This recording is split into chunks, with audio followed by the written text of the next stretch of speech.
Muito bem. Vamos dar uma olhada em criptos. Tá? Então, vamos ver aqui o BTC. As criptos deram uma engasgada. Essa engasgada ela foi produzida basicamente por um boato de que a SEC não ia liberar ETF da BlackRock. E ainda tem gente que acredita. Ainda tem gente que, meu Deus, não vai ter, não vai ter mais. Cara, vai, vai. A BlackRock e a Citadel e a Fidelity não vão ficar de fora do mercado de criptos. Eles vão pressionar a SEC até que aconteça realmente essa liberação. Aí depois, agora há pouco, surgiu um outro boato de que os Estados Unidos iria vender todos os BTCs que ele tem em posição de que porque ele foi, digamos assim, capturando esses BTCs em operações que eram de instituições ilícitas. Então ele tem em torno de uns 9 bilhões de dólares em BTCs. E daí o pessoal está dizendo que os Estados Unidos ia vender esses 9 bilhões de dólares em BTC de uma hora para outra, numa única pancada, porque tinha que pagar a dívida pública interna americana. Bom, vamos por partes. Em primeiro lugar, a dívida interna americana está na faixa de uns 30 trilhões, 25 trilhões de dólares. Não seriam esses 9 bilhões de dólares em criptos que poderiam ajudar os Estados Unidos a pagar a dívida que eles têm. Não é. Não é. Então não há um motivo para os Estados Unidos querer vender imediatamente toda essa reserva em BTC. Haja vista, inclusive, que essa reserva está favorecendo muito a ele, porque essa reserva cresceu 51% em 84 dias. Então, para ele é muito mais interessante deixar que esse troço cresça e entregue mais os 52% nos próximos dias, do que fazer qualquer tiro no pé, que seria vender essa reserva que ele tem. Se eu tivesse 200 e poucas mil BTCs, que é o que parece que o mercado que os Estados Unidos têm hoje, sem dúvida alguma eu não pensaria em vendê-las, e mesmo que eu fosse vendê-las, eu não venderia tudo numa única tacada, porque seria uma estupidez da minha parte muito grande. Seria queimar dinheiro, que é uma coisa que usualmente não se faz. Né?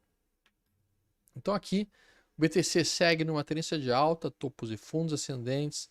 Vejam que esse movimento para mim passa a ser 4 semanas de lateralização dentro de um mastro e bandeira, para depois poder romper essa região de 45 mil dólares. Eu vou ficar muito atento essa semana.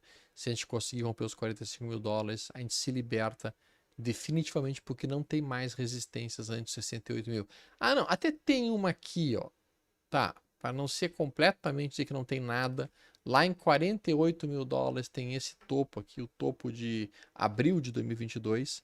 Honestamente falando, não acho que ele vai conseguir parar esse movimento e, para mim, começa a ficar cada vez mais, especialmente se a gente romper os 45 mil dólares, inexorável que o BTC venha a tocar o seu topo histórico ainda esse ano que está iniciando.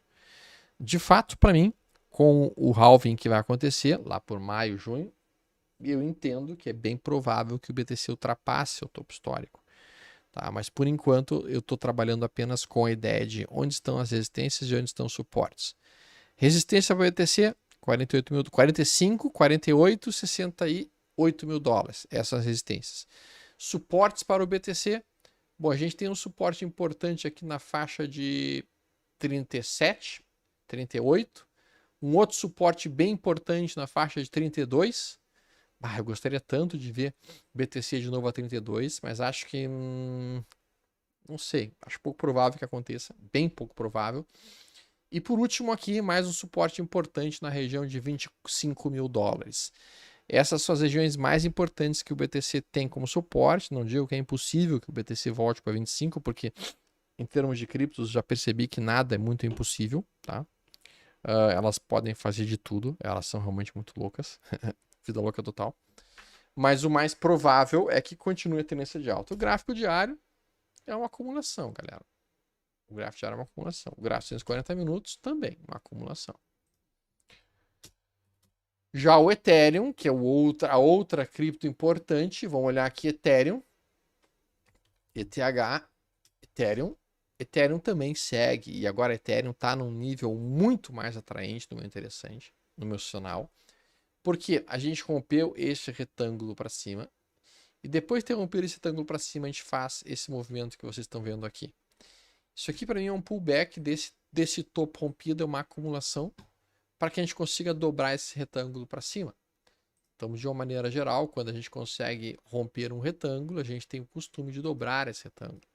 Então, se nós conseguimos romper esse retângulo, e de fato nós conseguimos, então agora a expectativa para Ethereum seria dobrar este retângulo, buscando a primeira área de resistência em $2.950 e a próxima área de resistência em $4.115.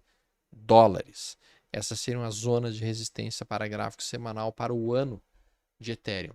Suporte fundamental e fortíssimo em $1.500 para Ethereum para o ano. Próximo suporte, $1.000. São os dois suportes mais poderosos que Ethereum tem para o ano que está iniciando aí, pessoal. No gráfico diário, a gente está vendo que está começando a se aproximar de um estocástico lento sobrevendido. E aqui, chegando próximo dessa região aqui, eu vou procurar por alguns sinais de reversão para aumentar um pouquinho mais as minhas posições em Ethereum.